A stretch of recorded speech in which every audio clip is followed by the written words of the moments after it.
Isabella Keller, 26, was a master at seeing what others couldn't. Hidden brush strokes, subtle hesitations, layers beneath layers of paint.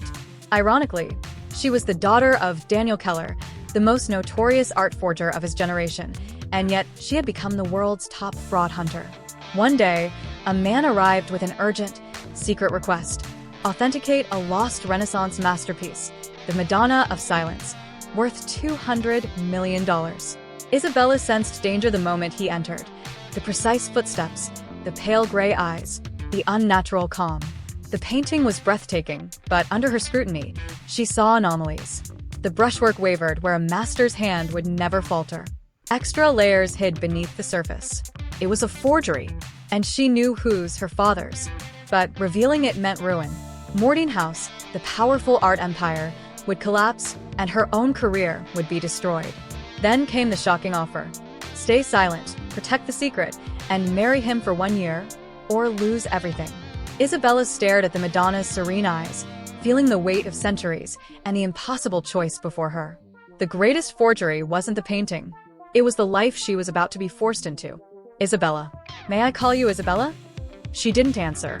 You've spent 11 years trying to escape your father's shadow, building a career to prove you're different, but you'll never escape. Not with the name Keller. He smiled, empty, cold. I'm offering you a way out. And what do I get? A wife who can't betray me. Perfect partnership.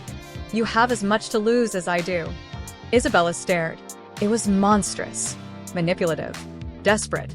Yet, in a terrible way, it made sense. I need time to think. You have until noon tomorrow, he said, returning to his desk. And, Isabella, there's more beneath the Madonna's paint. If you accept, you'll see it.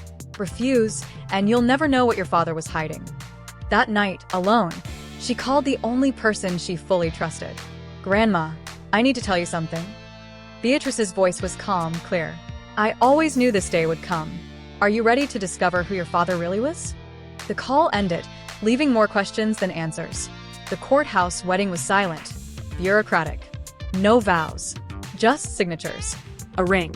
A new name, Isabella Mortine. The first 3 months were ice. She and Cashin coexisted, polite, distant, never touching beyond necessity. She immersed herself in the Madonna, layer by layer, uncovering her father's secret. A hidden code. Symbols, patterns, messages concealed beneath the paint. Cashin watched, silent, occasionally placing a tray of food beside her. You should eat, he said once. I'm close, she whispered. He leaned over her shoulder. What exactly are you looking for? My father wasn't just a forger. He was a genius. He left something behind, for someone smart enough to find it. Maybe you, Cashin said quietly. Weeks of research in the Mortine archives revealed letters, coded notes, references to stolen art returned secretly after the war. Daniel Keller hadn't just forged art. He had replaced originals, ensuring stolen works went back to rightful owners, all under the radar of the Mortine network. Justice hidden in shadows. One box, labeled DK 1989, revealed photographs that froze Isabella's blood. Her mother, holding a baby. Her, beside a man who was not Daniel Keller. Henry Mortine. Her mother had been pregnant with her when this photo was taken. I was told she died giving birth, Isabella whispered. What if that was a lie? Cashin stepped forward, instinctive, human, for the first time. I swear I didn't know. Years of distrust and manipulation had built walls too high. How can I trust you? She asked. He placed a cold hand over hers. We're both prisoners of our family's secrets, but together, we can uncover the truth. They made a pact. Cold hands, fearful eyes, a fragile alliance in the dusty archives, surrounded by ghosts of the past. Months later, at the Winter Charity Gala, Isabella and Cashin played the part of a perfect couple. She wore midnight blue silk, echoing the Madonna's veils. Antique diamonds at her neck felt like chains. You look beautiful, Cashin whispered. You're lying, she said, rehearsed but accepted his arm. Together, they descended into a sea of faces she couldn't distinguish, voices blending into one endless murmur. And beneath it all, the secrets of the past waited to be revealed. The gala was Isabella's personal nightmare made real. Faces she couldn't recognize, voices blurring together. Then a woman dripping in jewels appeared, air-kissing Cashin. And this must be the mysterious bride. Margaret Vandenberg, old family friend, sharp eyes. Isabella memorized her rings, an oversized ruby, impossible to forget. The night dragged on.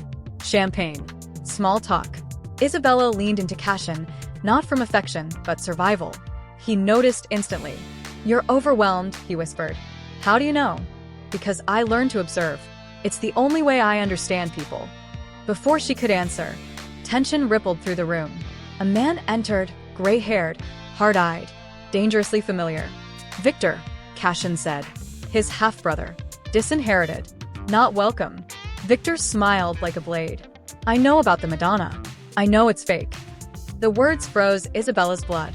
Later, alone, Cashin finally spoke. His voice was hollow. "My grandfather broke people to protect secrets. Victor was the first. I was the second." Then came the truth. His inability to feel pain wasn't congenital. It was induced, experimented into him as a child. Isabella didn't speak. She touched his face. Gently. "I can't feel that," he whispered. "I wish I could." "Then we'll find another way," she said. Together. 2 weeks later, Isabella cracked the Madonna's code. Coordinates. A name. Rebecca, her mother, Alive. living in San Francisco, funded by Mortine money for decades. When Cashin confronted her, fear exploded into chaos. He hurt her without realizing it. The moment she said stop, he froze, horrified by what he'd done. "I hurt people," he said. "I always have." "I know," Isabella whispered, "but you stopped." That changed everything. They flew to California together, not with trust, but with truth. The door opened. An older woman stared back at Isabella, same amber eyes. "Mom." Rebecca confessed everything. Daniel Keller hadn't been a criminal. He forged masterpieces to replace stolen art while the originals were secretly returned. Then came the final truth. Beneath the Madonna wasn't just paint. It hid a document. Proof that the Mortine family had collaborated with the Nazis, stealing art, naming collectors, profiting from genocide. Daniel died protecting that truth. Now it belonged to Isabella. And once uncovered, nothing, no fortune, no family, no empire, would survive it unchanged. Tears Isabella had held back for decades finally slipped free. "I grew up thinking I was alone," she whispered. "That my mother was dead, that my father was a criminal. I built my life, trying to escape a shadow you created." "I know," Rebecca said, extending her hand, but not touching. "And I'm sorry." "More than you'll ever know," Cashin added, standing, his mind racing with the implications. "If the document is beneath the Madonna," he said, "we need to extract it without damaging the painting." "And then the choice is yours," Rebecca completed. "Expose it and Morton House falls. Your family's reputation is ruined, but the victims finally have justice. Stay silent, and you become part of the lie." Her eyes hardened, like Daniel's and hers before him. The cycle stretched out before them. Isabella and Cashin exchanged a glance heavy with the weight of decisions decades in the making. "We need time," Isabella said. "Time is something you don't have," Rebecca countered. "Victor Morton is in San Francisco. He found me 2 days ago. He wants the Madonna." Cashin's voice sharpened. "What does he want with it?" "Revenge," Rebecca said simply. "Against the family that destroyed him. He'll do anything to get it." Outside, the San Francisco sun shone innocently. Inside, 3 people confronted truths that would change everything, and none knew Victor was already closer than they imagined. They returned to find him waiting at the hotel lobby, calm, legs crossed, whiskey in hand. "Finally," he said, standing. "I thought you might run." Rebecca can be persuasive. "What do you want, Victor?" Cashin demanded, his posture defensive. "The same as you," Victor said. "The truth, justice, maybe peace for the souls our grandfather destroyed." Isabella studied him. Older, weathered, his eyes haunted, but not cruel. "You were disinherited because of this, weren't you?" she asked. "Not a scandal," Victor said bitterly. "I discovered the truth." "Smart. I see why my little brother married you." He raised his hands. "Relax. I'm not here to fight. I'm here to propose an alliance." "Why should we trust you?" Isabella asked. "Because I have something you need." He produced an envelope. A letter from their grandfather, 3 days before he died, confessing everything. The Nazi collaboration, the deaths ordered, the experimental treatment done to Cashin. "You're lying," Cashin said. Read it yourself, Victor said. Henry Mortine spent his last days tormented by his actions. He left this as penance to me, the son he discarded. Cashin didn't touch the envelope. If you've had this for 5 years, why not expose everything? Isabella asked. Because the letter alone isn't enough, Victor said. Together with the Madonna, Rebecca's testimony, and the archives you uncovered, we have an irrefutable case. Isabella and Cashin shared a glance. Distrust lingered, but so did the faint, dangerous hope. What do you get out of this? She asked. My name back, Victor said. Not the tainted Mortine name. My story. Proof that I wasn't the villain, that I was destroyed for trying to do the right thing. After Morton House falls, maybe something honest can be built from the ashes. Cashin finally took the envelope, hesitating. Victor extended a hand. I know you have no reason to trust me, but I've lost everything. The only thing I have left is the truth. For a long moment, the brothers stared at each other. Resentment, suspicion, manipulation, but also memories of a shared childhood before Henry turned them into tools. One chance, Cashin said. That's all you have. Victor smiled, no cynicism this time. One chance is enough. That night, in their hotel room, the three laid out documents, letters, and photographs. Piece by piece, they assembled the full story. Henry Mortine had collaborated with Nazis, confiscating art and profiting from it, only to later remake himself as a hero. Daniel Keller entered the network too idealistic to see the rot, and the Madonna of Silence became his final masterpiece, hiding the document that proved everything. My father died protecting this, Isabella whispered, staring at the Madonna's photograph. And my grandfather lived trying to destroy it, Cashin added. Victor gazed out at the San Francisco lights. What are you going to do now? Their eyes met. The answer was clear. We're extracting the document, Isabella said, and exposing everything. Victor warned. It will destroy Morton House. No, Cashin said, his posture changed. It will destroy the lie that sustained it. What we build afterward will be real. Victor nodded, a genuine smile finally reaching his eyes. Then we have work to do and little time to do it.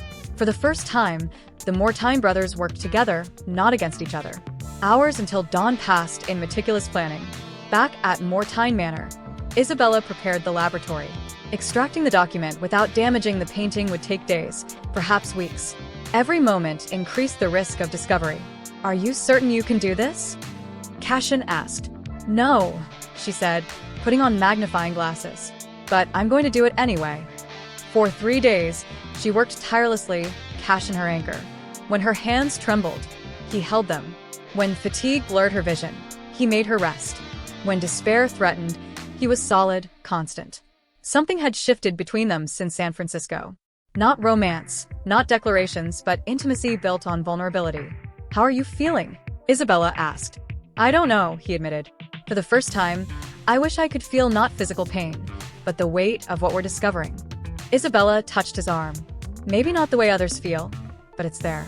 The tension in your shoulders, the clench of your jaw, the way your eyes brighten when you look at me. Cashin stared, astonished. You notice all that?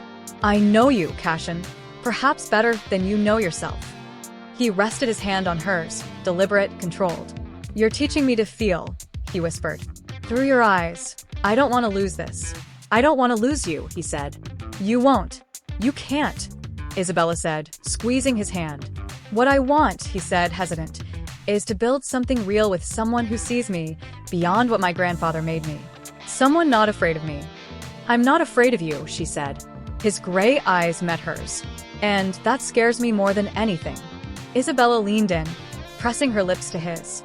Brief, hesitant, but carrying the weight of months of tension.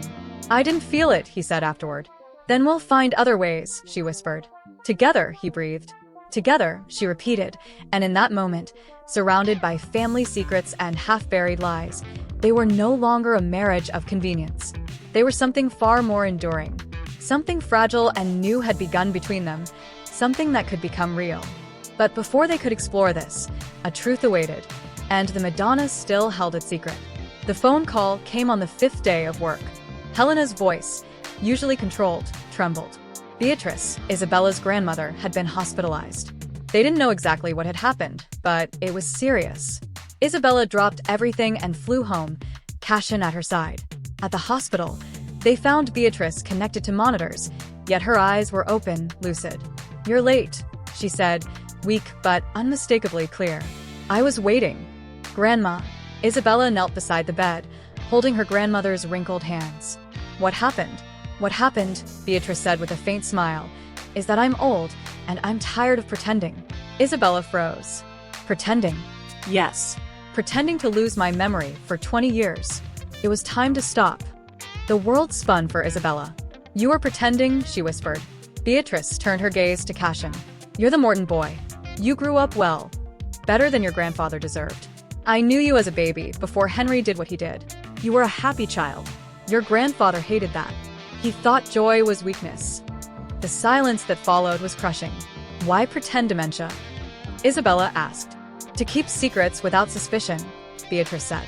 "No one notices a confused old woman. But you let me grow up thinking I was alone."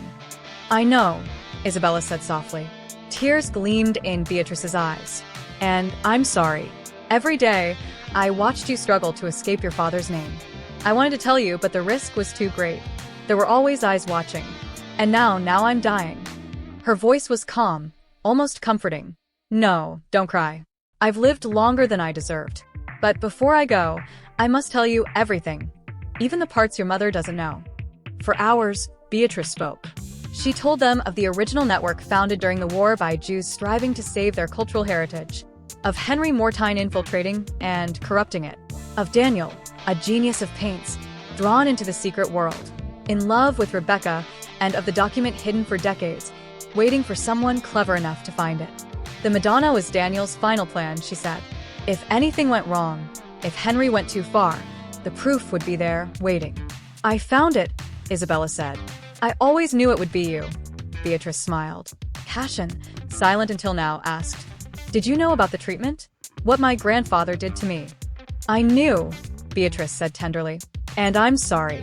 Henry believed he was creating the perfect heir. What he created was a traumatized child in a body that can't process its own wounds. "Is there a way to reverse it?" "I don't know," she said.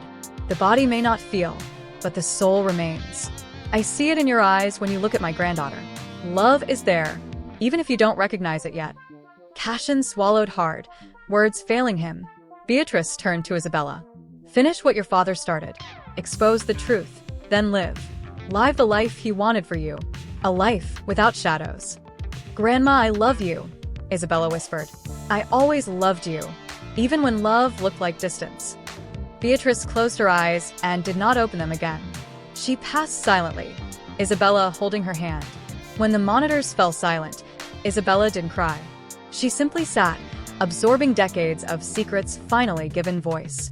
When she finally stood, Cashin waited. Without a word, he opened his arms, and she let herself fall into them, crying all the tears she had stored for a lifetime. Beatrice's funeral was discreet.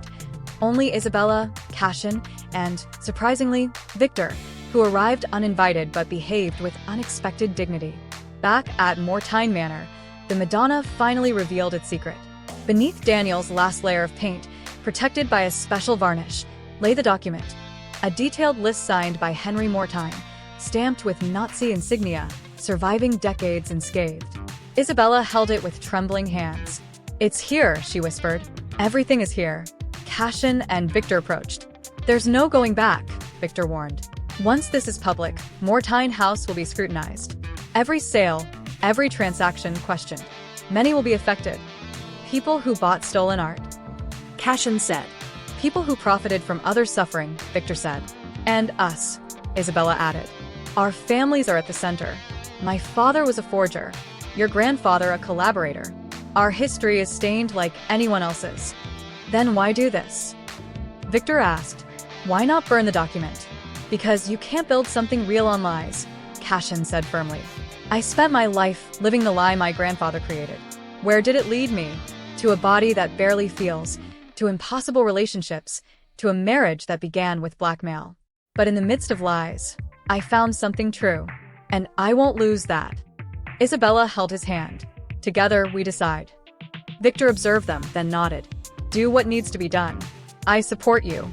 Isabella looked at the document. The names of families robbed, the proof of decades of injustice. And her choice was clear. "We're exposing everything," she said. "But we'll do it right. Not just chaos for the press, but justice.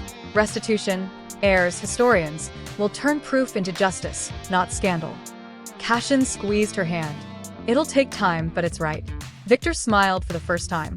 Maybe there's hope for this family after all. In the following weeks, they worked tirelessly.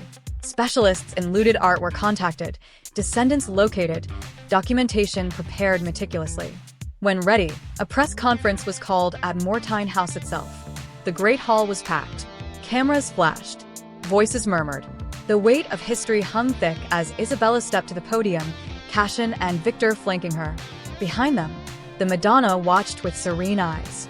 "Thank you for coming," Isabella began, voice firm. "What we revealed today isn't just about art. It's about truth, justice, and facing the mistakes of the past." She recounted everything. The network, Henry Morton's corruption, her father's forgery, the hidden document, and irrefutable proof. Silence fell over the room. Cashin continued.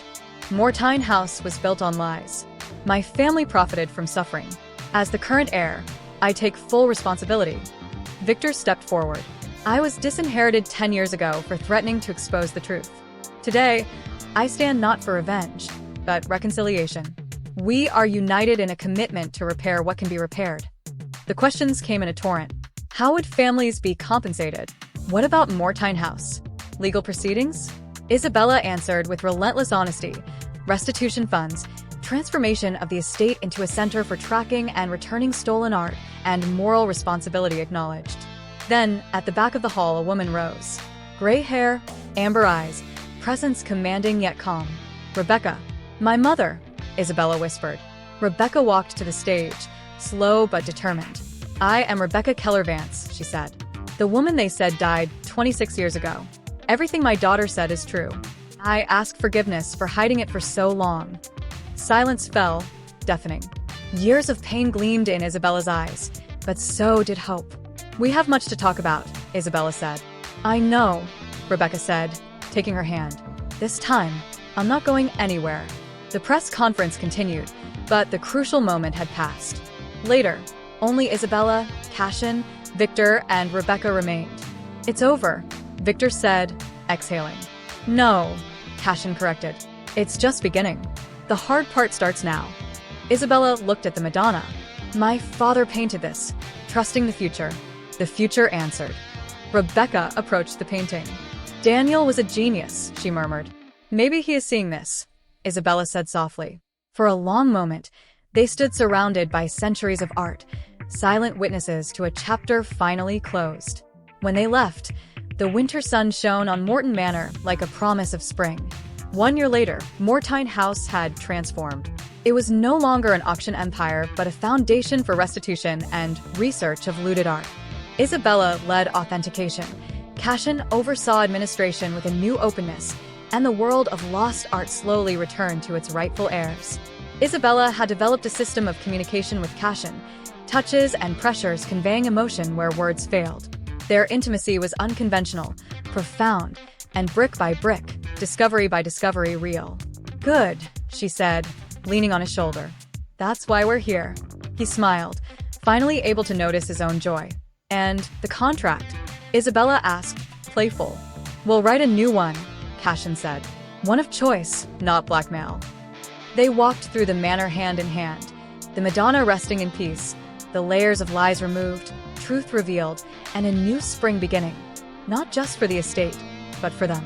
In the winter garden, under golden sunlight, two people the world had broken had become whole, not despite their flaws, but through them.